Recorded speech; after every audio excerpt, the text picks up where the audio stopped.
मंत्र ही तो करना है, कर देते हैं। नहीं, मंत्र से अनुष्ठान होता है, प्रतिष्ठा नहीं होती।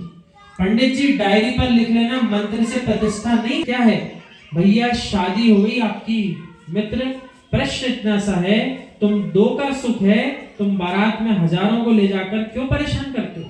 तुम दोनों आपस में निपट लिया करो। महाराज विवाह विधि एकांत में करके आ जाएंगे तो लोग व्यभिचारी कहेंगे। जब संसार की शादी के लिए 5 परमेष्टि की साक्षी, समाज की साक्षी और प्रतिष्ठित लोगों को बुलाया जाता है कि भाई इसने भगाया नहीं है, किसी को उठाकर नहीं लाया, विधि पूर्वक सर्व सहमति से इसने धर्म विवाह किया, राक्षस विवाह नहीं किया। जो उठाकर ले जाते हैं वो राक्षस विवाह। और पूरी समाज के सानिध्य में, पंच परमेष्टि के सानिध्य में, इनके साक्षी में यदि इस प्रकार से कार्य हो रहा है तो वो राक्षस विवाह नहीं है। मित्र, जगत के नारी के संबंध बिठाने के लिए प्रतिष्ठित लोगों को बुलाया जाता है। तो ये मुक्ति वधु से संबंध करने जा रहे हैं, इनकी कमरे में बिठाकर दीक्षा क्यों हो? उनकी प्रतिष्ठित लोगों के बीच में दीक्षा होती है। कैसे बड़े बड़े धन्ना सेठ भी आते हैं, धनहीन भी आते हैं, सब देखने आते हैं। क्यों? सब इस बात के लिए आनंदित हैं, जो काम करने की क्षमता हम सबके अंदर नहीं है, वो एक जीव आज करने को तैयार हो गया। कितनी कठिन साधना, कितनी कठिन साधना।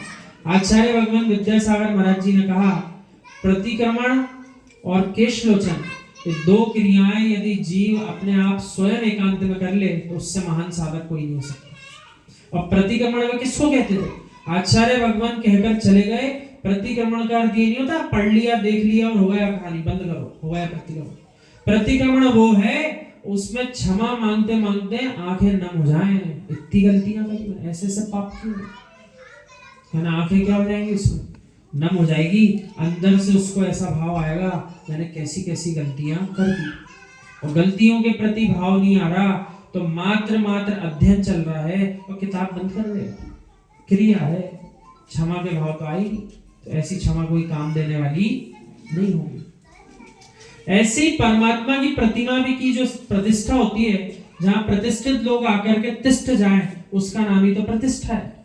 आपने गुरु भी बुला लिए, आपने विद्वानों को बुला लिया, आपने समाज को निमंत्रण दिया, और यहाँ तक कि आपने स्थापना निक्षेप से देव देवियों, सौधर्म इंद्र तक को बुला करके रखा, कुबेर को बुला करके रखा, ईशान इंद्र को, महेंद्र सनत आदि इंद्रों को बुला करके रखा है, प्रति इंद्र को बुला के रखा है। ये प्रतिष्ठा हमारी छुप के नहीं हो रही, ये संपूर्ण प्रतिष्ठित लोगों की साक्षी में हो रही है। सारे जीव अपने अपने आप को बड़े बड़े इंद्र रूप में स्वीकार करते नहीं, 5 दिवस के अपने आप को प्रतिष्ठित करते हैं उस रूप में कि मैं सौधर्म इंद्र हूँ, मैं अहम इंद्र हूँ, मैं भगवान का माता हूँ, मैं भगवान की पिता हूँ, आदि आदि।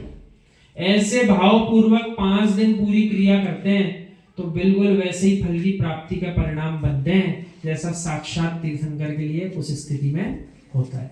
यहाँ से ये समझाना चाह रहे हैं, इसका नाम प्रतिष्ठा है। कैसे स्वीकार करेंगे? मूर्ति प्रतिष्ठित है कि नहीं, नमस्कार करूं कि नहीं करूं? हे ज्ञानियों, जो जो स्वप्न में पाप किए हैं वे निश्चित रूप से पाप बंध के ही कारण है। यानी आप ऐसा नहीं बोल सकते अरे सो रहे थे पाप हो गया स्वप्न में, तो उसमें हमारा दोष थोड़ी है। आप सोए थे, सो निद्रा निद्रा निद्रा, प्रचला प्रचला आदि आदि कर्म की प्रकृतियां 148 में से। आप गहरी नींद में सो गए, सो ये कर्म का उदय आया कि नहीं आया आपको? सो बांधा था तभी आया कि अपने आप आ गया?